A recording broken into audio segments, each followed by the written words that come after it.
नमस्कार दोस्तों, मैं राहुल चौहान एग्री इंडिया से। आज आपको थाईलैंड में जो कॉन्फ्रेंस हुई थी एसएएस की, साउथ एशिया एग्री समिट, जो बीएसएफ ने ऑर्गेनाइज की थी, उसमें जो चंद्र की जानकारी दी गई थी विशेषज्ञों द्वारा, उसकी प्रस्तुति आपको दिखाना चाहूँगा। और ये वीडियो केवल आपकी जानकारी के लिए बनाई गई है। कृपया कार्य अपने विवेक से करें। और इस मीटिंग में, जैसे कि आपके सामने स्क्रीन शेयर की हुई है, इसमें नेपाल से शिव शक्ति ग्रुप के अधिकारी राहुल अग्रवाल जी, उमंग बगारिया साहब, मंडला ट्रेडिंग जिन्होंने ऑस्ट्रेलिया को रिप्रेजेंट किया, हरिहर वर्मन जी जो आरवी एक्सपोर्ट लिमिटेड से हैं, जिन्होंने तंजानिया का रिप्रेजेंटेशन किया, और मोहम्मद राशिद अली बांग्लादेश से हैं, उन्होंने चने की जानकारी दी है।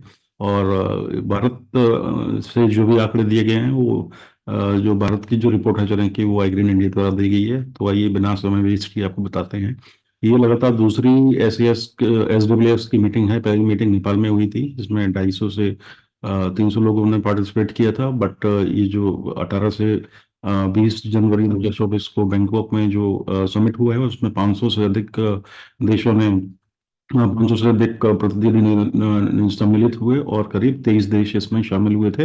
बहुत बढ़िया प्रेजेंटेशन रहा वहाँ पर। ये बात करते हैं चना की। चना में देखिए सर कि इंडिया के अंदर क्या है कि ये दो ग्राफ्स आपको इंडिया के दिखाए हुए हैं। पहले में लेफ्ट हैंड साइड में आप देखें कि जो चना के प्रमुख उत्पादक क्षेत्र हैं, महाराष्ट्र है, कर्नाटक है, गुजरात है, उन हिस्सों में हमें बारिश की कमी दिखाई दी है। और सॉइल मॉइस्चर अगर आप देखें यहाँ पर, ये लाल निशान, यानी इन क्षेत्रों में सॉइल मॉइस्चर भी ठीक नहीं है। बिजाई लास्ट ईयर से करीब 7 लाख हेक्टेयर घटी है। ये कुछ महाराष्ट्र और कर्नाटक, राजस्थान, मध्य प्रदेश में की स्टेट्स की क्रॉप्स की सिचुएशन हम लोगों ने सर्वे की थी। उसके हिसाब से अगर आप देखते हैं, महाराष्ट्र के हिंगन घाट, वाशिम, अककोट, उदगीर, दरियापुर, अमरावती, यहाँ पर जो है बारिश कम होने की वजह से सोइंग 20 से 35% घटी है, परंतु क्रॉप की पोजीशन ठीक ठाक है।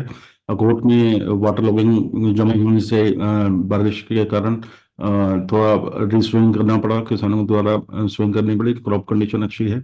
और बाकी सब मंडियां इसमें दी हुई हैं, क्षेत्र दिए हुए हैं, जिसमें वाशिम है, अहमदनगर है। अहमदनगर में लास्ट ईयर के बराबर है। खानगांव में क्रॉप अच्छी कंडीशन में है, लेकिन साइज जो है पिछले साल से 1/4 रह गया। राजस्थान में ओवरऑल स्थिति हमें सही दिखाई दे रही है। केकड़ी, बीकानेर, रायसिंह नगर, सोइंग में जो सोइंग है वो लास्ट ईयर के बराबर है। क्रॉप कंडीशन काफी अच्छी है। गंगानगर, जोधपुर, नोखा, सुमेरपुर, मेड़ता सिटी, किशनगढ़ में सोइंग लास्ट ईयर से 10 से 15% घटी है। इन इलाकों में किसानों ने जीरे की, इसबगोल की, सौंफ की बिजाई को अधिक प्राथमिकता दी है, तथा श्री गंगानगर में सरसों, गेहूं और जौ को अधिक प्राथमिकता दी गई है। मध्य प्रदेश में क्रॉप कंडीशन सही है। गंज बसुधा, जबलपुर, सागर, दमोह में क्रॉप कंडीशन सही नजर आ रही है, परंतु इन क्षेत्रों में काफी एरिया गेहूं और सरसों में तब्दील हुआ है, तो सोइंग लास्ट ईयर से 15 से 30% कम है। और मटर और मसूर की बिजाई बढ़ी है। और कर्नाटक में अगर आप देखें तो कर्नाटक में सबसे अधिक हमें नुकसान दिखाई दिया है, क्योंकि वहाँ पर मॉइस्चर कंटेंट काफी कम था। एरिया भी घटा है। क्रॉप कंडीशन कुछ क्षेत्रों में अच्छी है तो कुछ में खराब है। पूरे कर्नाटक की अगर बात करते हैं तो हमें करीब 40% फसल प्रभावित होती हुई दिखाई दे रही है। अन्य क्षेत्र गुजरात, उत्तर प्रदेश में फसल नॉर्मल है, कोई कीटों का असर नहीं देखा गया, ना ही बारिश से कुछ उत्पादकता पर असर दिखाई दे रहा है। ये हमारा इंपोर्ट है इंडिया का। हमने अभी तक अप्रैल से दिसंबर तक 1.2 लाख टन चने का इंपोर्ट करीब कर लिया है। एक्सपोर्ट हमारा 26,000 टन के आसपास है। और आप ये देखें तो ये अक्टूबर से इंपोर्ट, सितंबर अक्टूबर से इंपोर्ट बढ़ा है, क्योंकि इस टाइम चांदी की कीमतें हमारे देश में अच्छी स्तर पर पहुंची थी। कीमतें बढ़ते ही इंपोर्ट बढ़ा है। बीच में हमने येलो पीस इंपोर्ट की जानकारी दी है कि दिसंबर महीने में पोर्ट पर 58,405 टन के करीब मटर जो है इंपोर्ट की गई है। तो मटर एक बहुत बड़ी अहम भूमिका प्ले करेगा चना बाजारों में, जिसकी हम आगे चर्चा करेंगे। और मटर का इंपोर्ट जो है 31 मार्च 2024 तक जारी किया गया है।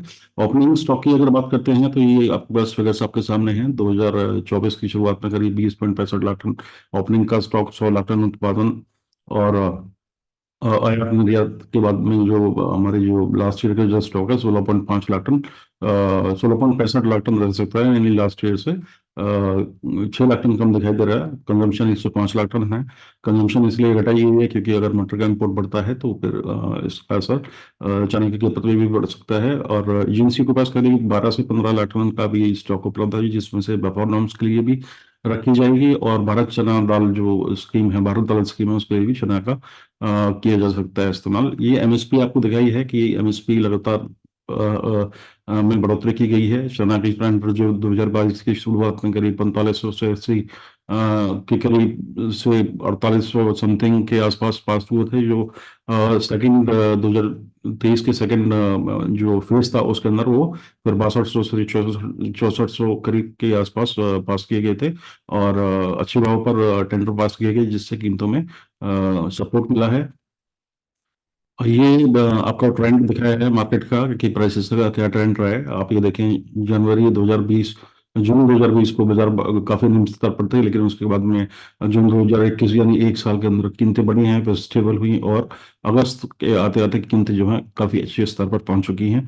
और एमएसपी में अगर आप देखते हैं, रबी 2023 सीजन में एमएसपी 5,335 रुपये घोषित की गई है। और देखते हैं कि प्रोक्योरमेंट गवर्नमेंट की क्या रहती है। और अभी बाजारों में भी पिछले 4-5 दिनों से अच्छी तेजी का माहौल बना है, जिसकी चर्चा हम आगे करेंगे। शॉर्ट टर्म लॉन्ग टर्म की बात करते हैं तो शॉर्ट टर्म में हमें प्राइसेस, अगर जनरल इलेक्शंस की वजह से और मटर जो इंपोर्ट है उससे थोड़ा दबाव में दिखाई दे रहे हैं। और मटर का जो इंपोर्ट है वो काफी मेजर रोल प्ले करेगा। इस साल का उत्पादन कमजोर है, गवर्नमेंट की प्रोक्योरमेंट कम रह सकती है। अगर मटर आयात की समय सीमा को नहीं बढ़ाया गया तो फिर कीमतों में हमें अच्छी तेजी देखने को मिल सकती है फसल की आवक के दौरान।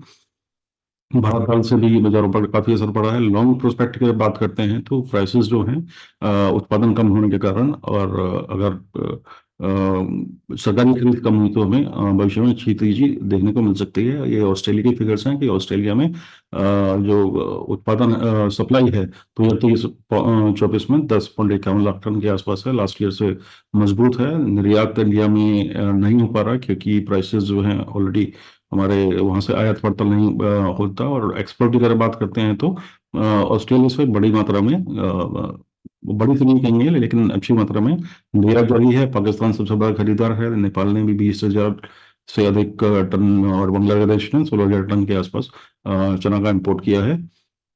ये फ्री की जानकारी दी गई है। इसमें देसी जो हमारा चना है उसमें उसका उत्पादन बताया गया कि पिछले, आप ये देखेंगे, 2020 से 22 तक उत्पादन जो है वो करीब 1.5 गुना बढ़ा, लेकिन अब 2023 में एक कम 20 लाख टन जो है कम दिखाई दे रहा है। अगर कीमतों की बात करते हैं तो कीमतें 2016 में काफी अच्छे स्तर पर थी। इस टाइम इंडिया में इंपोर्ट चालू था, और बट उसके बाद कीमतों में गिरावट देखने को मिली है। और 2024 में भी अभी कीमतें हमें कम दिखाई दे रही हैं। बाकी ये सब जानकारी आपको दी गई है कि प्रोडक्शन, जैसा कि मैं आपको बता चुका हूँ किस हिसाब से, किस अनुपात में अफ्रीकन देशों में बढ़ा है, यील्ड कैसे बढ़ी है।